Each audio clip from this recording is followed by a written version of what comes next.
사사기 1장 28절에서 36절입니다.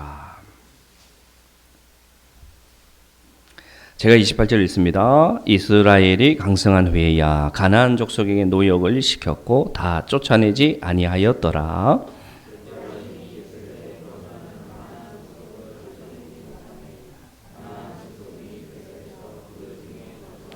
스불론은 기드론 주민과 나할롯 주민을 쫓아내지 못하였으므로 가나안 족속이 그들 중에 거주하면서 노역을 하였더라.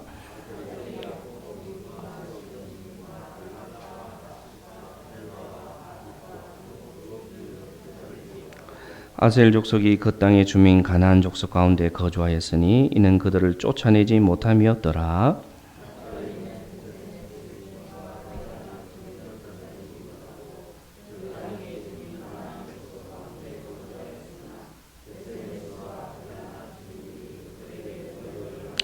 아모리 족속이 단 자손을 산지로 몰아넣고 골짜기에 내려오기를 용납하지 아니하였으며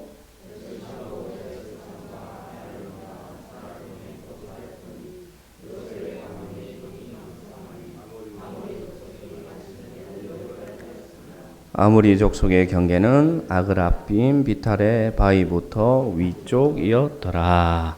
아멘. 잠깐 기도합시다. 하나님 아버지, 부족한 종이 귀한 하나님의 말씀을 들고 하나님의 교훈을 전하고자 합니다. 성령께서 오셔서 하나님만이 드러나게 하시고 주의 바른 교훈으로 우리를 가르쳐 주셔서 우리의 마음에 주의 빛이 다시금 비추이는 시간 될 수 있도록 역사하여 주옵소서. 예수님의 이름으로 기도드리옵나이다. 아멘. 우리가 사사기 말씀 묵상이 시작되었습니다. 사사기를 잠깐 설명드리겠습니다. 사사기가 기록된 시대는 예수님 오시기 전 약 1200년에서 약 1000년 사이 약 200년의 기간에 있었던 일을 기록합니다. 사건으로 보면 여호수아가 죽고 나서 가나안에 들어간 여호수아가 죽고 나서 사무엘 선지자가 등장할 때까지 기간입니다. 그때는 이스라엘의 왕이 없었죠. 그 시간 가운데 하나님께서는 각 지파들에게 뛰어난 자들을, 하나님이 선택한 자들을 사사로 세우십니다. 사사로 세워서 백성들을 또 재판하고 백성들을 다스리게 하는 사람들을 세워서 그 이스라엘 땅을 다스리게 하시거든요. 그 다음에 그 민족 가운데 전쟁이 있거나 어려움이 있으면 그 사사 중에 하나님이 들어선 사사들이 나아가서 그 전쟁에서 이기고 다시금 평화를 찾는 이야기가 나오는 게 뭐다? 사사기입니다. 여러분 사사 중에 혹시 기억나는 인물이 있습니까? 제일 먼저 하나님께서 우리가 이 사사를 딱 이름을 얘기하면 제일 먼저 기억나는 사람이 누굽니까? 삼손. 삼손. 그 뒤에도 뭐 기드온, 그다음 입다, 그다음 여사사 드보라, 이런 인물들이 우리가 기억 속에서 스쳐 지나갑니다. 이제 앞으로 그 인물들을 묵상해 갈 것입니다. 근데 사사기는 주제가 뭘까요? 그러면 그 사사기를 우리가 읽게 하시는 하나님의 주제는 뭐냐면은 사사기 21장 25절 제일 마지막 절. 사사기 말씀의 제일 마지막 절을 읽으면 사사기의 주제가 드러나 있는데 제가 읽어드립니다. 그때에 이스라엘에 왕이 없으므로 사람이 각기 자기의 소견에 옳은 대로 행하였더라. 저게 사사기의 주제 말씀입니다.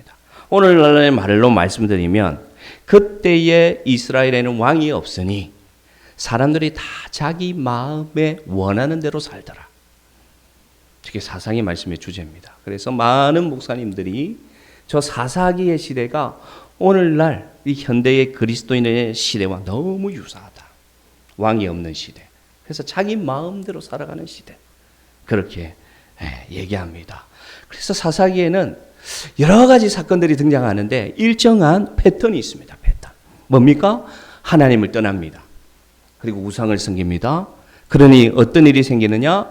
하나님의 손에서 노염을 받아서 괴로움이 생깁니다.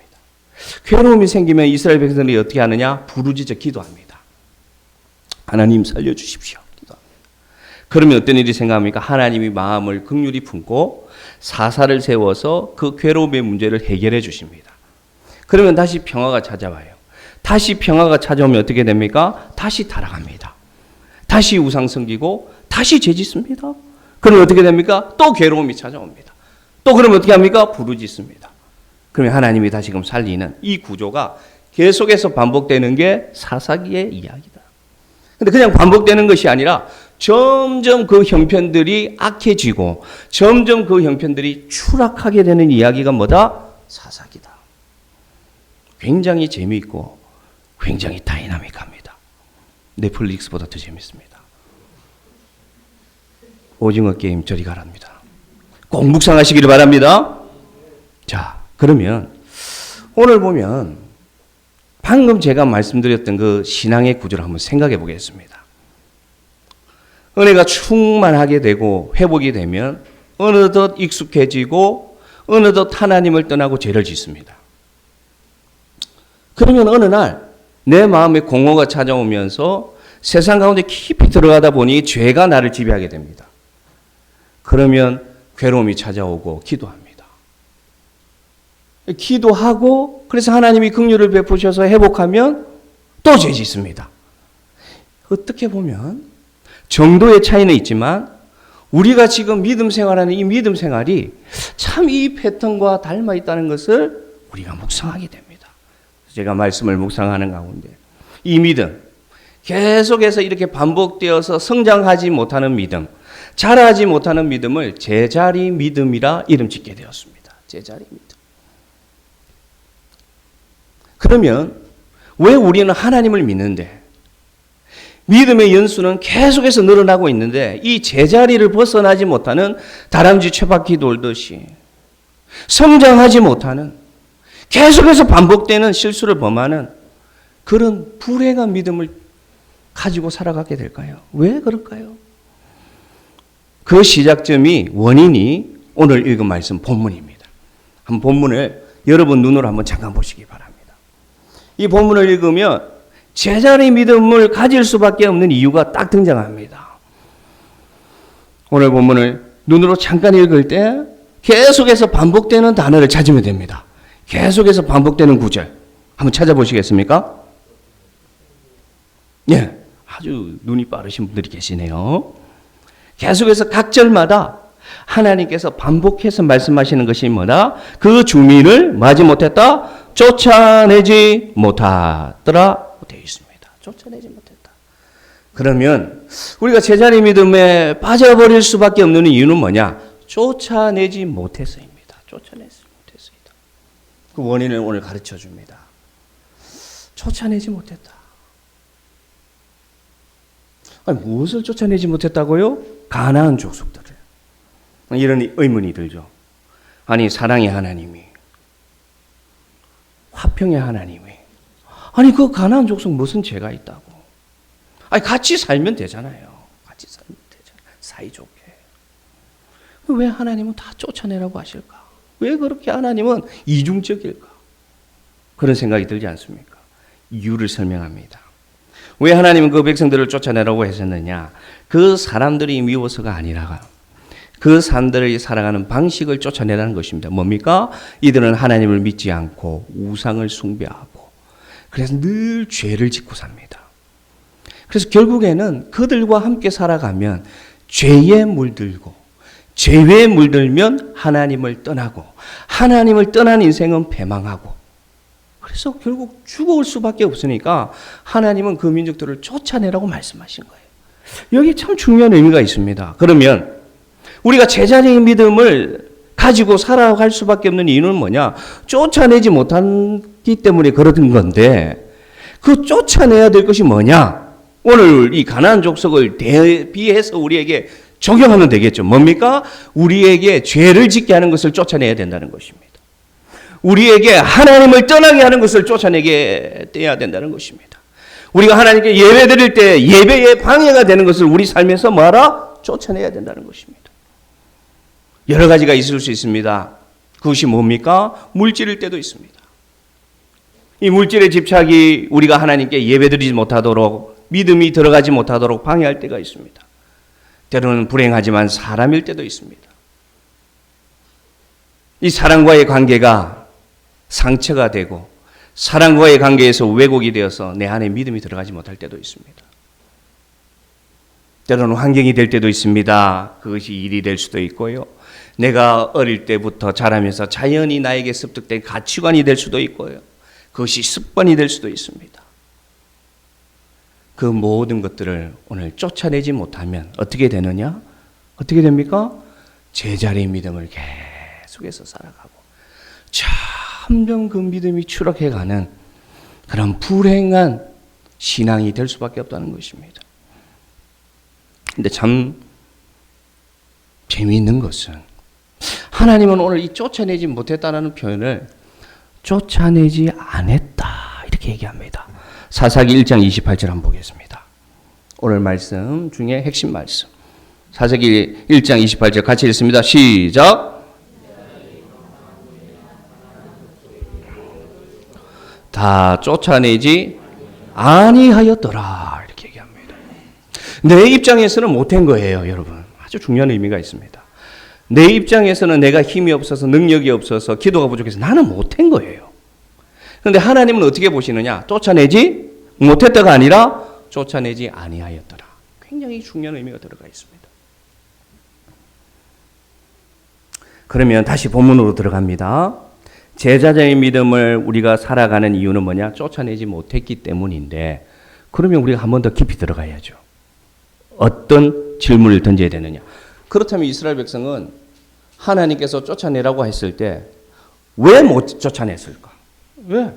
원인을 찾아야 되지 않겠습니까? 왜 쫓아내지 못했을까? 하나님이 함께 하는데 수많은 승리를 경험했는데 왜 이스라엘 백성들은 그 가나안 족속을 충분히 이길 수 있는데 왜 쫓아내지 못했을까? 세 가지 이유를 발견할 수 있습니다. 세 가지 이유. 첫 번째, 왜 쫓아내지 못했는가는 사사기 1장 19절 보겠습니다. 자, 여기 보면 첫 번째 쫓아내지 못한 이유가 나옵니다. 여호와께서 유다와 함께 계셨으므로. 자, 보세요. 하나님이 함께 계셨죠? 그 산지 주민을 쫓아내었으나 골짜기의 주민들은 뭐가 있으므로? 철병거가 있으므로 그들을 쫓아내지 못하였으며. 여기서 첫 번째 이유를 찾을 수 있어요. 유다 족속은 가장 용감한 족속이었습니다. 대표적인 인물이 누가 있습니까? 갈렙. 이 산지를 내게 주소서. 그때 주께서 나에게 예비하신. 그런데 그도 쫓아내지 못한 게 있는데 뭐냐? 철병거가 있는 골짜기의 주민은 쫓아내지 못했다 기록되어 있어요. 철병거를 가만히 생각해 봅시다. 이스라엘 민족들이 가진 무기는 뭘까요? 그 당시에 가장 강한 무기가 노스로 만든 무기예요. 노스로 만든 무기. 그런데 이 철로 만든 무기는 이 노스로 만든 무기보다 훨씬 강했어요. 그러니까 이스라엘 백성들이 생각합니다. 내가 아무리 이 녹병거를 가지고 내가 이 녹칼을 가지고 노창을 가지고 저 골짜기에 있는 저 주민들을 쫓아내려고 해도 안 될 거야. 안 될 거야. 왜냐? 저들이 가지고 있는 것은 철병거인데 내가 어떻게 이겨? 첫 번째 원인은 뭐냐? 왜 쫓아내지 못할까요? 두려움 때문입니다. 두려움. 우리 안에 두려움이 있으면 하나님이 나에게 요구하시는 믿음의 행동을 하지 못합니다. 두려움이 작동하면. 두 번째 한번 볼까요? 왜 이들이 쫓아내지 못했느냐? 첫 번째는 두려움이었고, 두 번째는 사사기 1장 24절부터 26절을 보면 제가 이야기를 해주겠습니다. 요셉 지파가 오늘 그 땅이 루스라는 성읍을 차지하러 올라갔습니다. 근데 겉에서 보니까 그 루스라는 성읍이 굉장히 강해요. 근데 참 기회가 찾아왔어요.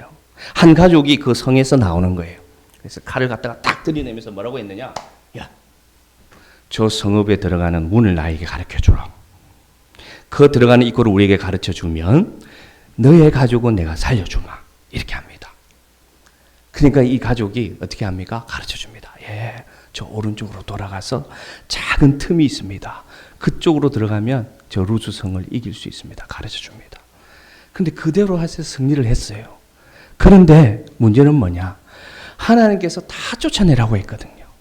다 쫓아내고 다 죽이라고 말씀하셨거든요. 그런데 이 요셉 자손이 어떻게 합니까? 그들을 살려두었어요. 그래서 어떤 일이 발생하느냐? 26절 읽겠습니다. 26절. 어떤 결과가 일어나느냐? 시작. 그 사람이 헷 사람들의 땅에 가서 성읍을 건축하고 그것의 이름을 루스라 하였더니 오늘까지 그곳의 이름이 되니라. 아멘. 무엇을 의미합니까? 자기의 꾀. 왜 우리는 쫓아내지 못하느냐? 자기의 지혜, 자기의 꾀, 자기의 계획을 의지하는 거예요.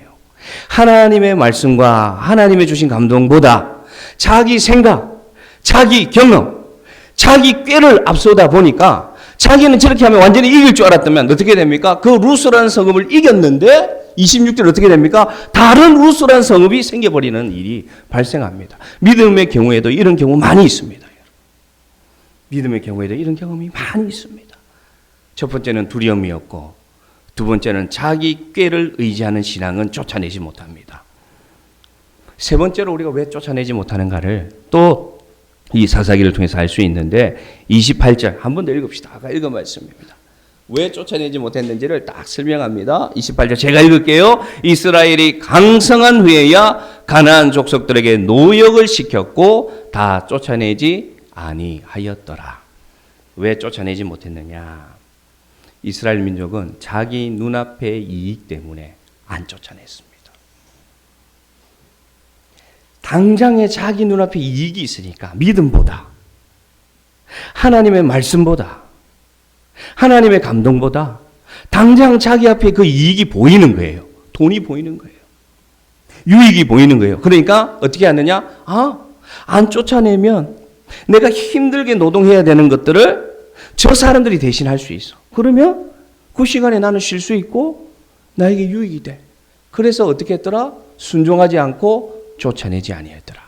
쫓아내지 않은 이유가 세 가지입니다. 첫째는 두려움 때문에. 두 번째, 자기의 꾀와 자기의 생각이 앞서는 인생이기 때문에. 세 번째, 자기 눈앞의 이익 때문에 쫓아내지 못했습니다. 그러면 어떻게 됩니까?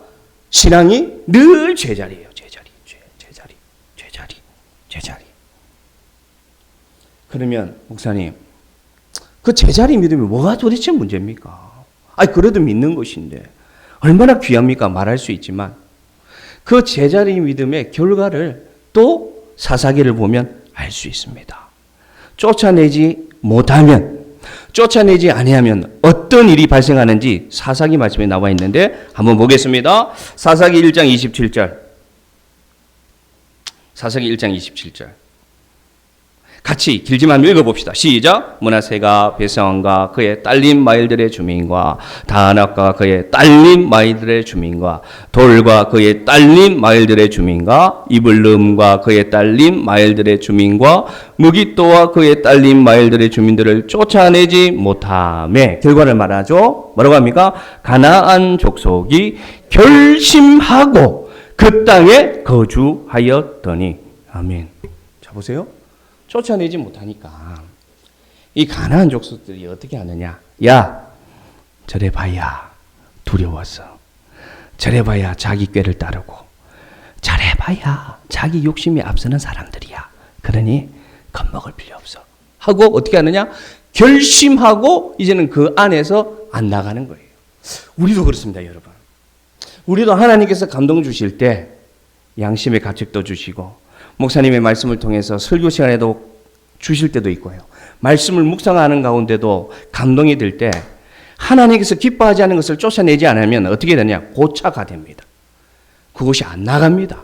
그냥 또아리를 들고 자리를 찾고 내 안에서 지배하기 시작합니다. 그러면 어떤 현상이 일어나는 줄 아십니까? 여러분, 우리 병을 볼 때에 어떤 사람은 근육통으로 오는 사람이 있고 어떤 사람은 두통이 오는 사람이 있고요. 어떤 사람은 소화불량이 오기도 하는데 증상만 보면 그 병이 어떤 병인지 다 막 수십 가지가 됩니다. 잘 생각해 보십시오. 그런데 원인을 찾으면 그 병이 어디서 왔는지 찾을 수가 있어요.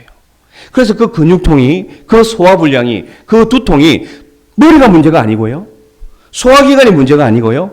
그 통증이 있는 부위가 문제가 아니라 다른 바이러스가 문제가 될 때가 있습니다. 마찬가지로 신앙도 쫓아내지 않고 이러한 패턴으로 계속 살아가면 매일매일 믿음의 반응들이 다른 증상으로 문제를 일으킵니다. 그래서 섬기다가 시험 들고 저거 하다가 시험 들고 이거 하다가 시험 들고 그런데 근본 원인은 어디 있느냐? 그 문제에 있는 것이 아니라 그 마음에 또아리를 잡고 차지하고 있는 믿음에 결심하고 있는 그 쫓아내지 못한 문제가 내 삶에서 나타나는 거예요. 신앙에서. 그래서 여러 가지 다양한 문제들로 신앙의 어려움을 겪는데 그게 첫 번째 결과입니다. 오늘 말씀 잘 들으시기를 바랍니다. 없어진 것 같지만 없어지지 않았습니다.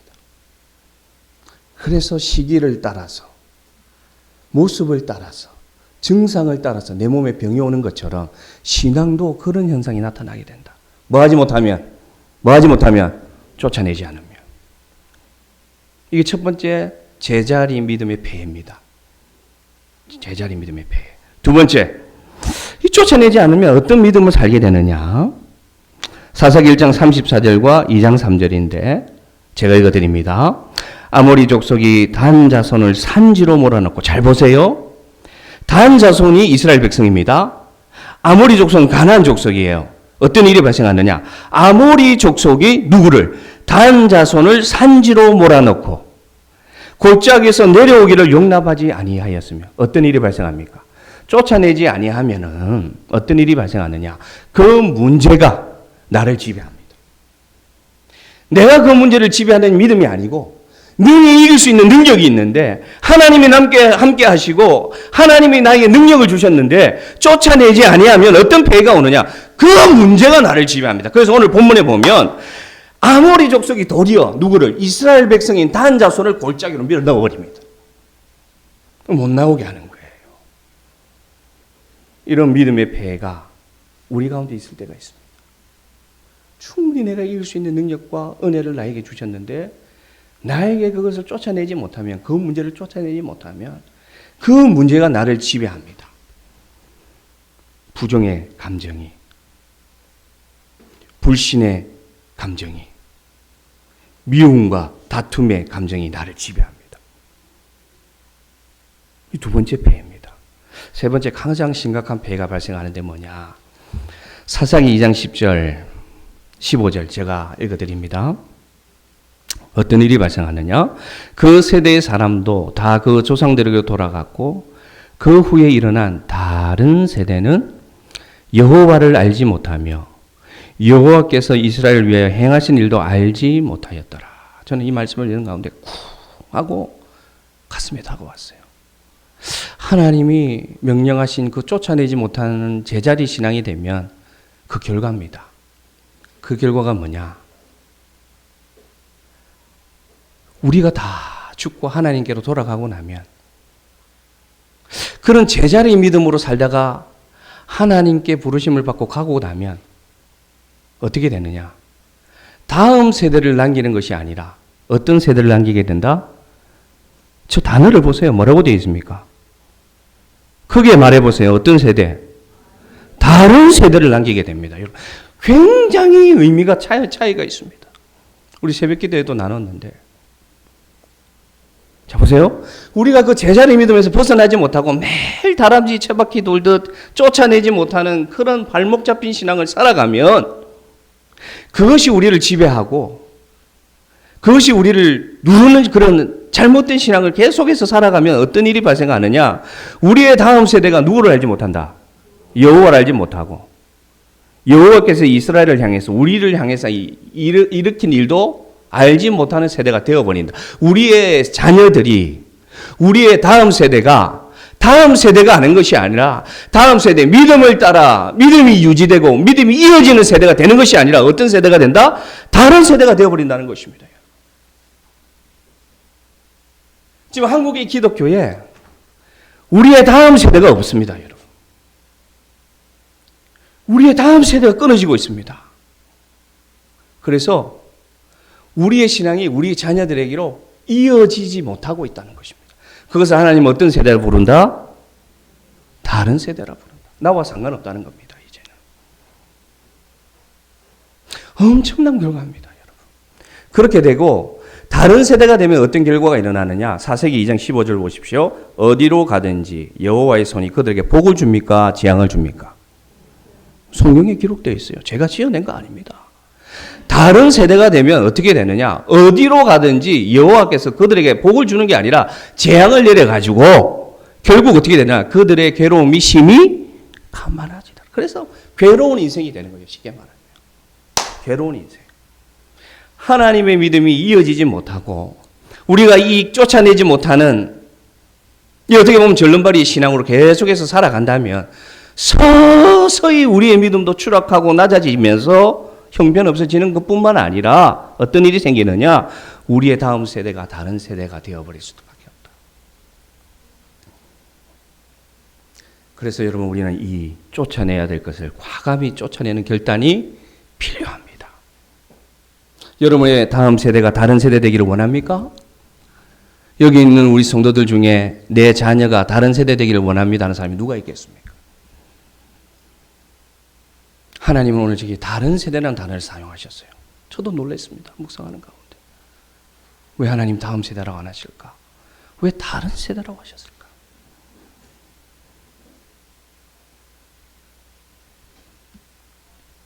그래서 믿어도 늘 괴로워요.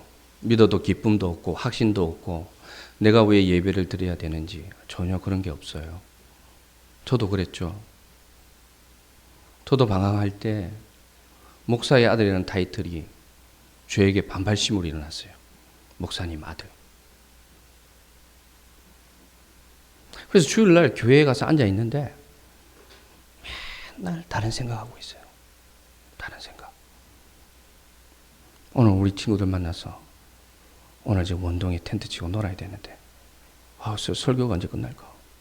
오늘 저 비둘기 기차 타고 달려야 되는데 내 때문에 우리 친구들 놀러도 못 가고 기다리고 있는데 목사들이라고 우리 친구들이 놀러 가면 아침 일찍 가야 되는데 나 때문에 못 가는 거예요. 왜냐? 나 예배 빠지면 아버지한테 혼났거든요. 혼났어요. 상상을 초월합니다. 다른 세대가 된다는 것이죠. 하나님의 은혜를 경험하지 못하면 다른 세대가 될 수밖에 없다. 그러면서 이제 말씀을 설교를 쭉 마치려고 하다가 요즘 저는 하나님의 은혜를 많이 받습니다. 뭐 이렇게 교만으로 드리는 말씀이 아니라 설교를 준비하는 가운데 자꾸 물음표가 생기게 됩니다. 그러면 한 번 더 생각해 봤어요. 두려워서 쫓아내지 못하고 그 다음에 뭐였습니까? 두려워서 쫓아내지 못하고 두 번째는 자기의 계와 자기의 지혜가 앞서서 쫓아내지 못하고 눈앞에 자기의 유익이 보니까 쫓아내지 못하는데 그건 어떻게 보면 현상 같아. 과연 이스라엘 백성은 왜 그렇게 하나님이 구름기둥, 불기둥으로 인도하시고요. 놀라운 경험을 했습니다, 여러분. 광야에서 자고 일어나면 만나가 떨어져 있어 그 만나를 주워서 먹고 고기가 먹고 싶다 할 때는 메추라기 떼가 날아와서 먹게 하시고 놀라운 경험들을 했지 않습니까? 그의 눈앞에서. 그런데 왜 그들은 쫓아내지 못하고 이렇게 타협하고 질질 끌려다니고 죄에 물들고 우상 숭배하고 자녀들을 그냥 막 우상의 제물로 늘어버리는 그런 배악질을 할 수밖에 없었을까? 왜 그랬을까? 기도하게 되었습니다. 왜 두려움이 지배하고 자기 생각이 지배하고 자기 욕심이 지배하는 그 삶을 벗어나지 못했을까? 목요일날 새벽에 말씀을 묵상하면서 기도했죠. 하나님, 왜 이스라엘 백성들은 답답합니다. 내 같으면 그 정도 체험했으면 좀 이제 잘 믿겠는데 저한테 만약에 만나 주셨으면 지금 아마 전국을 다니면서 피가 터지라 주의 복음을 전하는 사도가 되었을 것 같을 수도 있겠는데 왜 쫓아내지 못했을까? 기도하는 가운데 한 단어가 떠올랐습니다. 한 단어. 뭐냐? 이들이 왜 쫓아내지 못했을까? 순종하지 못했을까? 한 단어. 결핍이었습니다. 결핍. 왜 그렇게 생각하게 되었냐면 이들의 종살이가 몇 년입니까, 여러분? 이들의 종살이가 400년이에요. 400년. 그러면 이들에게는 용기는 이제 없어요. 400년을 종살이했다고 우리 한번 상상해 보시길 바랍니다.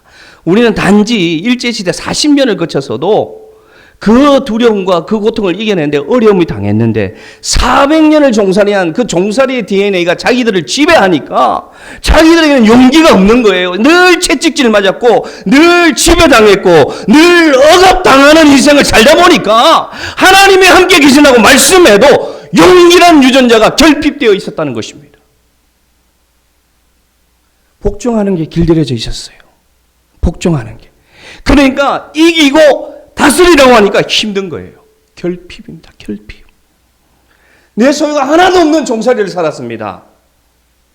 얻어먹고 주면 먹고 없으면 굶고 늘 가난과 궁핍이 자기를 지배하다 보니까 어떤 결핍이 일어났습니까? 물질에 대한 결핍, 소유에 대한 결핍이 자기를 지배하게 된 겁니다. 그래서 이해가 되는 거예요. 아, 그렇구나. 숱한 그 노예의 삶 속에 그들 안에 결핍이 자기를 지배하니까 하나님은 쫓아내면 자유를 주고 하나님은 쫓아내면 너와 함께하고 하나님은 쫓아내면 내가 약속한 모든 땅이 너 땅이 될 거라고 말씀하시는데 이들은 결핍이 자기를 지배하니까 못하는 겁니다. 그러니까 두려운 겁니다. 그러니까 자기 꾀가 앞서는 거예요. 그러니까 어떻게 합니까? 자기 유익이 있으면 못하는 거예요. 마찬가지입니다. 우리는 왜 우리 신앙에 우리의 걸림돌인 문제를 극복하지 못할까요? 왜 우리는 다시금 제자리의 걸음으로 늘 살아가는 그런 삶을 살 수가 있어요? 우리도 답답할 때가 있습니다. 우리 자신이. 이 시간 여러분에게 제가 감히 묻습니다. 여러분 삶에 지배하는 결핍이 뭐가 있습니까? 여러분의 인생에 여러분을 지배하고 여러분에게 그것이 동인이 되게 하고 그것이 판단할 때 결정 요소가 되게 하는 결핍의 문제가 무엇이 있습니까? 어릴 때 사랑을 받지 못한 사람들은 사랑의 결핍이 있습니다. 충분한 안정을 누리지 못한 유년기를 보낸 사람들은 안정의 결핍을 가지게 됩니다. 가난과 고통으로 자라온 세대들은 물질의 결핍이 자기가 그것을 동인이 될 수가 있습니다. 충분한 지지와 충분한 자기 보상과 칭찬이 없는 세대로 자랐다면 여러분은 그 칭찬과 인정함의 결핍이 당신들을 지배하게 된다는 것입니다. 그래서 믿음이 자라지 못하고 용기를 내야 될 때 용기를 내본 경험이 없는 겁니다. 그래서 두려웁니다. 두려워요.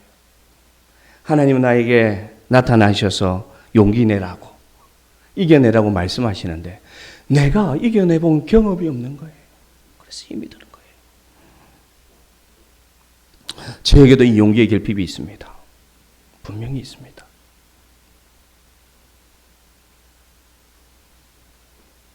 돈의 결핍이 있지 않습니까, 여러분? 그 가난이라는 것이 너무나 나를 힘들게 해서 예수님을 믿고 나아가는데도 물질 때문에 여러분 쫓아내지 못하는 일들이 일어나지는 않고 있습니까? 안타깝지만 여러분, 혹시 여러분 중에 사랑의 결핍이 여러분의 믿음을 자라지 못하게 하고 있지는 않습니까? 사랑받지 못해서, 사랑받은 기억이 없어서, 격려받고 존중받지 못해서, 격려하고 존중하지 못하고, 사랑하지 못해서 그 사람에게 집착하는, 그래서 관계가 깨어져 버리는 그런 아픔은 여러분에게 있지 않습니까? 사랑하는 성도 여러분, 주님 앞에 다 내어놓기를 주의 이름으로 축복합니다. 여러분 그 결핍의 문제를 주님 앞에 내어놓기를 바랍니다. 오늘 이 시간 주님은 여러분의 그 인생의 아픔과 그 모든 결핍의 문제들을 다 알고 계십니다. 결핍이 해결되지 않으면 또 좌절하고요. 또 제자리로 돌아가는 믿음을 살아갈 수밖에 없습니다. 오늘 말씀이 여러분에게 들려지기를 바랍니다. 그래서 이 말씀이 여러분에게 들려져서 내 안에 나는 무슨 결핍이 나를 주장하고 있을까? 내 인생에는 어떤 결핍이 나를 누르고 있을까? 내 인생에는 어떤 결핍이 믿음으로 나아가지 못하고 하고 있을까라는 것을 발견해야 자유함을 누릴 수 있고요. 발견하고 주님 앞에 나아가야 주 예수 그리스도의 보혈로 여러분을 다시금 회복시키는 은혜가 임할 줄로 믿습니다. 왜냐? 그러면 하나님이 알아서 고쳐주시면 되잖아요. 그러나 성경에서는 뭐라고 말하느냐? 주님 앞에 그것을 가져 나오라고 얘기합니다. 로마서 8장 26절 같이 읽읍시다. 로마서 8장 26절 시작. 이와 같이 성령도 우리의 연약함을 도우시나니 우리는 마땅히 기도할 바를 알지 못하나 오직 성령이 말할 수 없는 탄식으로 우리를 위하여 친히 간구하시느니라. 우리를 위하여 친히 없애주는 것이 아니라 우리를 위하여 친히 간구하면서 우리가 기도함으로 하나님 앞에 나아가서 그 문제를 해결받으라고 도와주신다고 말씀하시지, 성령께서 오셔서 단번에 그것을 제거한다고 말씀하지는 않습니다. 왜냐? 하나님은 인격적입니다. 굉장히 중요한 포인트입니다. 하나님은 전지전능하시고 우리의 모든 것을 아시지만 A를 B로 만들어 버리시고요, 갑자기 우리를 변화시켜 주시는 그렇게 역사하는 것이 아니라, 우리 하나님은 어떻게 일하시느냐? 우리를 문 밖에 서서 문을 벌컥 열고 들어와서 이제부터 너는 내 것이야, 그렇게 비인격적으로 역사하시는 하나님이 아니고, 하나님은 어떤 분이시냐? 계시록 3장 20절 읽겠습니다. 3장 20절, 계시록 3장 20절. 자, 시작. 볼지어다 내가 문 밖에 서서 두드리노니 누구든지 내 음성을 듣고 문을 열면 내가 그에게로 들어가 그와 더불어 먹고 그는 나와 더불어 먹으리라. 예수님은 어떻게 하십니까? 문 밖에 서서 어떻게 하신다? 두드립니다. 문을 열고 들어오는 분이 아니라 문 밖에서 두드리면서 인격적으로 우리가 자유의지를 가지고 반응하기를 기다리시는 분이시다. 그러므로 우리에게 쫓아내라고 하시는 거예요. 오늘 이 시간 여러분의 마음의 문을 열기 바랍니다. 이 시간 마음의 문을 열고 여러분에게 있는 그 결핍의 문제가 주님께서 들어오시면, 주님과 더불어 먹고 주님과 더불어 마시면 그 결핍의 문제가 충족으로 변화될 줄로 믿습니다. 만족으로 변화될 줄로 믿습니다. 왜 그렇습니까? 왜 변화될 수 있습니까? 왜 우리는 이 결핍의 문제를 해결할 수 있을까요? 목사님, 이때까지 저 다 실패했는데요. 그렇게 말하는 분은 예수님의 십자가를 아직도 잘 모르기 때문입니다. 빌립보서 2장 7절 말씀 제가 읽어드리겠습니다. 오히려 자기를 비워 종의 형체를 가지사 사람들과 같이 되셨고. 할렐루야. 할렐루야. 우리가 믿는 하나님은요, 다른 종교에서 말하는 그 신들처럼 막 군림하고 막 지배하고 막 자연의 현상을 다스리면서 벌을 주었다가 복을 주었다가 마음대로 하는 그런 신이 아닙니다. 우리가 믿는 하나님은 어떤 분이시냐? 그 높고 높은 보좌와 권능을 버리시고 이 땅에 오셔서 어떻게 되었다? 종이 되어주신 하나님을 우리는 믿습니다. 그것은 뭡니까? 주님이 왜 종의 형체를 입으셨습니까? 우리의 모든 결핍을 당신이 담당하기 위해서. 우리의 두려움을 주님이 담당하시고 십자가를 지셨고요. 우리의 약함을 주님께서는 담당하시고 십자가를 지셨고요.